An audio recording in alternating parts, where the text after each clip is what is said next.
من الحمق أن يعمل هذا الإنسان في هذا العصر على استبعاد الطيبات التي أحلها الله: لحوم البقر، لحوم الغنم، لحوم الطير، لحوم الأرانب، لحوم الغزلان، اللحوم البحرية، اللحم الطري للحوت، للسمك. أن نترك كل هذه الطيبات المباركة التي أحلها الله وسماها الطيبات، ثم نضرب صفحا عنها، ثم بعد ذلك نلجأ عياذا بالله إلى اصطياد الحشرات، الدود والخنافس والحشرات بكل أنواعها والحيات والعقارب. أليس هذا من الحمق؟ أليس هذا من العبث؟ إن تصرفات الحكماء مصانعة عن العبث. أليس هذا العبث بعينه؟ الله الذي خلق هو الذي رزق، والله الذي خلق هو يعلم ما يصلح للخلق من رزق. ألا يعلم من خلق؟ هل يجوز أكل الحشرات؟ أولا، بالنسبة لحشرات البحر كلها حلال. حشرات البحر، سئل النبي صلى الله عليه وسلم: يتوضأ الإنسان من ماء البحر؟ فأجاب إجابة عجيبة فقال عليه: هو الحل ميتته الطهور ماؤه. يعني كل ما يخرج من البحر، ما يكونش بر مائي، يكون بحري، كل مستقذر. تعافه الطباع، فيه من هو حلال ومستقذر لكنك لا تأكله استقذارا، وفيه من هو مستقذر وحرام لا يؤكل. بحالش مثل كل خبيث، قال تعالى: ويحل لهم الطيبات ويحرم عليهم الخبائث. لأن كاين بعض الديدان والحشرات تقتات على الجيف وتتبع والعياذ بالله كل عفن، بحال الجعلان، لا حول ولا قوة إلا بالله، يتردد ويكثر حول العذراء وحول مسائل يتعفف اللسان من ذكر ذلك ترفعا، وأنتم تعرفون والعياذ بالله. فكيف تطحن هاته والتي أصل عياذا بالله غذائها من المستقذرات؟ إذن فهو تعافه طباع الإنسان السوي، وأيضا تتعاطى عياذا بالله في طعامها إلى الخبائث بحال الشيء ديال الذباب وغيره، والديدان والجدجد وسراق الزيت، وهذو اللي كيخرجوا والعياذ بالله من المواسير. لا إله إلا الله. حرام أكل الحشرات لكل هذه المسائل التي ذكرناها، الاعتبارات التي ذكرناها. الحشرات اللي هتدخل في كل الأكل وهتبقى بديل للحوم، وبالمرة نقول أفضل أنواع الحشرات للأكل وطرق طهيها. حلقة مختلفة من 10 سنين مخطط إن الحشرات تبقى بديل عن اللحوم الطبيعية، مش حاجة جديدة. كنت قايل قبل كده إن الشوكولاتة مسموح بعد معين من حشرات الصراصير فيها، يعني قلت تويت عن الموضوع ده قبل كده، إن من الطبيعي إن إيجاد بعض أعضاء الحشرات في الشوكولاتات، حتى الناس عرفت وفكروا فاكرين بهزر. إحنا كعائلة فكر تاني وكطب وظيفي، أنتوا ليه خايفين من أكل الحشرات؟ الله، دكتور كريم اشتروه مين اللي يعني الحلقة دي تبقى سبونسرد بمين؟ يعني بهيئة المجاري العامة ولا بتوع البلعات؟ مش عارف. المهم، هو أنتوا قلقانين من أكل الحشرات ليه؟ لسببين. السبب الأول، إحنا بناكل حاجات أكثر ضررا من الحشرات. الأكل المصنع، فاكرين لما قلت لكم قبل كده على فكر تاني، انا بقول لبنتي ارجعي 100 سنه لو لقيت الاكل ده موجود كليه، ما لقيتهوش موجود ما تاكليهوش. حاجه تانية، الاكل ده صنع ربنا ولا صنع في مصنع؟ ده مكرونه ولا تفاحه؟ خدي الاكل بتاع ربنا وسيبك من الحاجات التانية. ده الف ب يعني ال 13 سنه صحه. فدلوقتي الحشرات لما تدخل، والقانون بقى دلوقتي هيدخلوه، اسبانيا اوريدي والمانيا ابتدوا بالفعل في المكرونه وفي الخبز وفي المخبوزات وفي الصوص وفي المايونيز في بروتين حشري من حشرات. وعشان نتكلم كده، عشان ايه يعني حشرات؟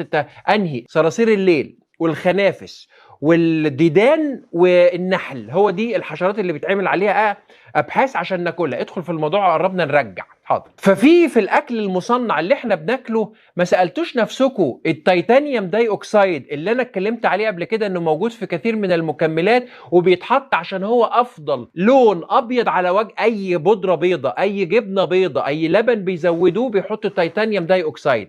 تيتانيوم داي اوكسايد ده مصرح بيه عالميا ان هو يتحط كمبيض للاكل، وممكن تلاقوه باسامي تانية E171 هتلاقيه، او بيجمنت وايت 6، كل ده تيتانيوم داي اوكسايد اللي موجود كمان في كثير من المكملات او المالتي فيتامينز. هو موجود في كل الاكل. هو بيجيب سرطان في الرئه للحيوانات، وفي البني ادمين بيأثر على البرودكتيف سيستم اللي هو الجهاز التناسلي بتاعنا وقدرتنا على التخصيب. الامريكان اسوشيشن اوف كده حشره الكوشينيل اللي بتطلع اللون الاحمر E120. E120 ده موجود في كل الاكل، اي حلويات، اي تورتات، اي حاجه فيها لون احمر ده من صرصور او خنفس معصور وبياخدوا منه الكوشينيل. ليه انا بقول الكلام ده؟ لان انا بقول لو احنا مشينا ورا الحاجات اللي في بوكس مش هنلاقي الصحة، لو الحاجات اللي معمولة في مصانع مش هنلاقي الصحة. ادخل في الموضوع، الحلقة خلصت وانت ما جبتش ست الحشرات. حاضر. بصوا بقى، هنسمع الكلام ده في الفترة الجاية. وفعلا 2021 طلعت رسالة محترمة من فود ساينس اند نيوتريشن، يعني منظمة علوم التغذية، بتقول ايه؟ الحشرات 80% منها بروتين، يعني كتلة البروتين عالي قوي. افضل الايرن الحديد اللي فيها اكتر من اللحمة. الاوميجا 3 اللي فيها اضعاف اللي موجوده في السمك. وعلى فكره برضو للامانه العلميه، عارفين لما كنا بنقول البيض افضل بيض اللي الصفار بتاعه غامق قوي لانه مليان اوميجا 3، انا قلتها قبل كده. الاوميجا 3 دي بتيجي منين؟ الفرخه ما بتصنعش اوميجا 3. الفرخه اللي موجوده في الارض المفتوحه تروح تاكل الديدان والحشرات وتاخد الاوميجا 3 اللي فيها تحوله واحنا ناكله في البيض. دي علاقتنا بين الحشرات. شالوا الفرخه وشالوا البيض وجابونا وش في وش مع الديدان والحشرات. ارجع للموضوع، حلقه مقرفه. فالبي 12 اعلى، الحديد اعلى، البروتين اعلى بكتير، وكمان الحشرات ما بتستهلكش اللي بتستخدمه الانيمالز من مزارع وعلف وتنفس و فالكلام ده هنسمعه في الفتره الجايه. وبقى ممكن ما يقولوش ان الاكل فيه محطوط حشرات، لانه حاجه زي احنا كنا نعرف E121 منين، E120 منين، 315 اللي رايح الجيزه عارفينه منين. اهي ارقام وهي الناس بتاكل. خلاصه حلقتي نعمل ايه يا دكتور؟ نعمل ايه؟ اولا، واحد، كل رو فودز، كل اكل حقيقي، كل خضار وفاكهه ولحمه طالعه من عند ربنا. فالصحه في الاكل اللي احنا نعرفه، اللي موجود من 100 سنه، اللي ما دخلش مصنع، اللي ما علقوش اي حاجه مكتوبه ما تعرفش ده ايه. يعني حتى المالتي فيتامينز، وهعيد الكلام ده تاني، الناس تقول لي لا ده فيتامين ب وسين وجيم ودال ومش عارف ايه وايه، كله سليم وطبيعي. ايوه، بصوا تحت خالص المواد مش الانجريدينت الكبير، الصغيره، يقول لك لون طبيعي وطعم طبيعي ومحسنات طعم وماده حافظه. وعلى فكره مغنيسيوم ستريت هتلاقيها في معظم المكملات ومعظم الاكلات. ليه دي بيقولوا بتحافظ على الفيتامينات والمعادن، دي بتبوظ الميكروبيوم المغنيسيوم ستريت. ارجع لموضوعي، الموضوع لا يقلق، وانا عايش في اوروبا ما يقلقنيش. انا ما باكلش معلبات، ما باكلش صوص، ما باكلش حاجه معموله بره. يعني انتوا خايفين من اكل الحشرات اللي هي كلها بروتين، ومش خايفين من الزيوت المهدرجه ومن الزيوت المكرره ومن المواد اللي بتعمل كانسرز. على الاقل دي مش هتعمل سرطانات في يوم من الايام. الحشرات اي حاجه بتاعت ربنا. يعني مثلا الصين بياكلوها ما بيموتوش، بياكلوا خنافش وسحالي وكلاب وقطط وحمير، ما بيحصلهمش حاجه زي القرود. خافوا من المواد المحفوظه المصنعه كيماويا، دي اكثر مصيبه.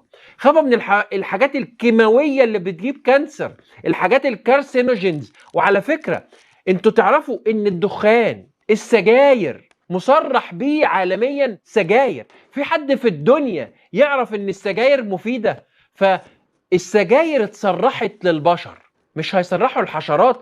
ده عامة يعني خلاصة موضوعي، احنا نحب الاكل الطبيعي، احنا مع الاكل بتاع ربنا اللي نعرفه، احنا ما بناكلش معلبات، ما بناكلش عيالنا حاجات فيها مواد محفوظه ومواد الوان صناعيه والوان اضافات طبيعيه والكلام الهلس ده كله.